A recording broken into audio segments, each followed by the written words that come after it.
నేను ఒక్కదాని లిస్టే పేరు పంపిస్తా. పంపిస్తా కాదన్న 12 అన్నారు, ఒక్క పేరు 14 చెప్పండి. సంవత్సరాలు ఒక్కటన్నా please. ముఖ్యమంత్రిగా ఆయన కట్టినటువంటి మెడికల్ కాలేజీలు లిస్టు, ఇది ఒక డిబేట్ జరిగింది మా ఒక టీవీలో.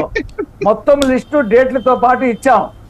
బ్రహ్మనాయుడు గారు, ఆ శేఖర్ రెడ్డి గారి నెంబర్ నాకు తెలియదు, నాకు పంపిస్తే అదే క్లిప్పింగ్ మీకు పంపిస్తాను, మీరు ఆయనకు పంపించండి. ఇకపోతే ఇవాళ ప్రజలకు తెలియాలన్నా, నాకు తెలియదు. పేదరికం తగ్గింది అంటున్నారు.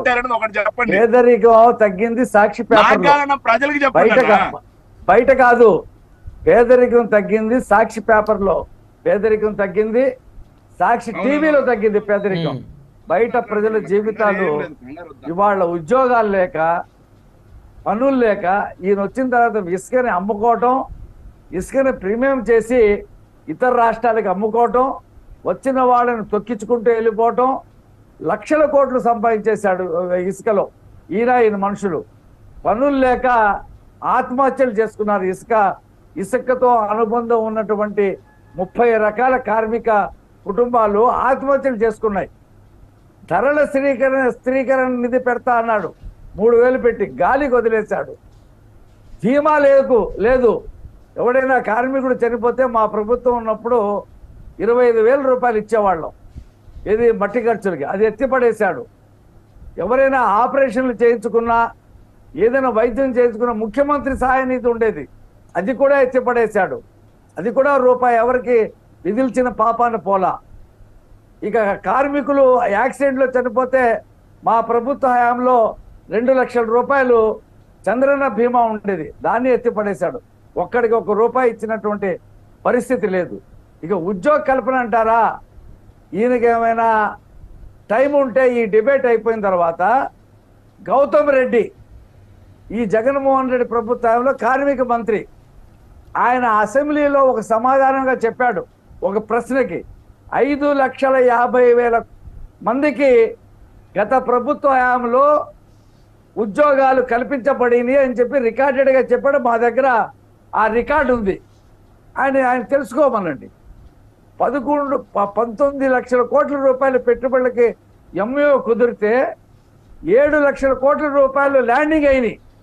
ఈయన వచ్చిన తర్వాత వాటన్నిటినీ వాటాలు అడిగి జాకీ పరిశ్రమ దగ్గర నుంచి, లూలు దగ్గర నుంచి అనేక పరిశ్రమలకి ఈయన తెచ్చినటువంటి రూల్స్, వాటాలు, స్థానిక శాసనసభ్యులు నాయకులు వాటాలు అడిగిన దానికి వెళ్ళిపోయినాయి. అమర్ రాజా బ్యాటరీతో పాటు ఇతర రాష్ట్రాలకి ఎక్స్టెన్షన్ ప్రాజెక్టులు, అలాగే కియాకి సంబంధించినటువంటి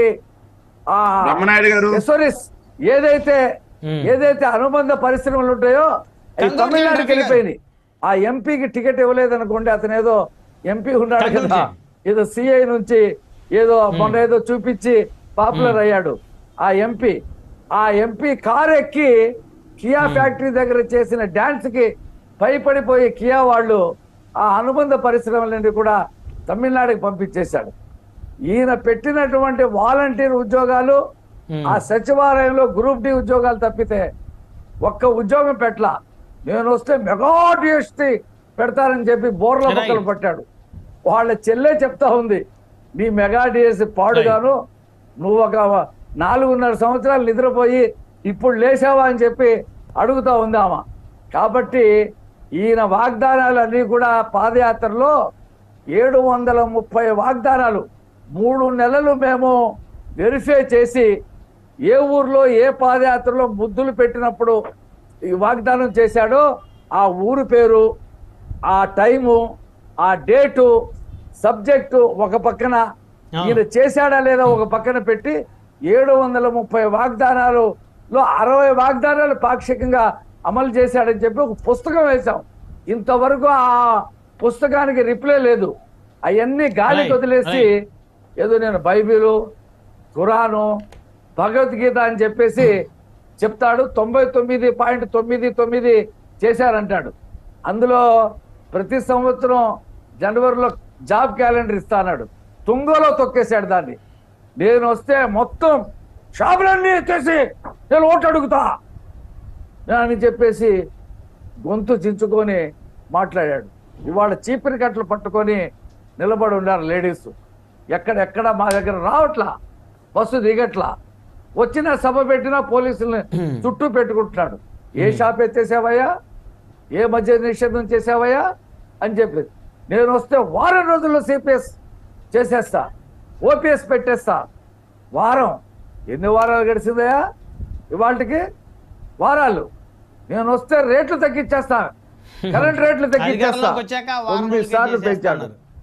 పెట్రోల్ డీజిల్ రేట్లు బాధుడే బాధుడని చెప్పి ఇవాళ ఏ రాష్ట్రంలో లేని పెట్రోల్ డీజిల్ రేట్లు ఈ రాష్ట్రంలో. బైక్ నడిపేవాడు గాని, కారు నడిపేవాడు గాని, లారీ నడిపేవాడు కానీ 2014లో చంద్రబాబు నాయుడు గారు ఇంటికో ఉద్యోగం అనే హామీ కూడా ఇచ్చారు. మరి మీరు దానికి కూడా సమాధానం చెప్పాల్సి వస్తుంది. ఇంటికో ఉద్యోగం, మరి ఆ రోజు ఇంటికో ఉద్యోగం ఇచ్చినట్టు ఈ రోజు ఉద్యోగులే ఉండేవాళ్ళు కాదు కదా. 2019లో జగన్మోహన్ రెడ్డి గారు అసలు అవసరం కూడా ఉండేది కాదు. ఏమండి వినండి సార్, గౌతమ్ రెడ్డి చెప్పాడు 5,50,000 ఉద్యోగాలు గత ప్రభుత్వంలో జరిగినాయని.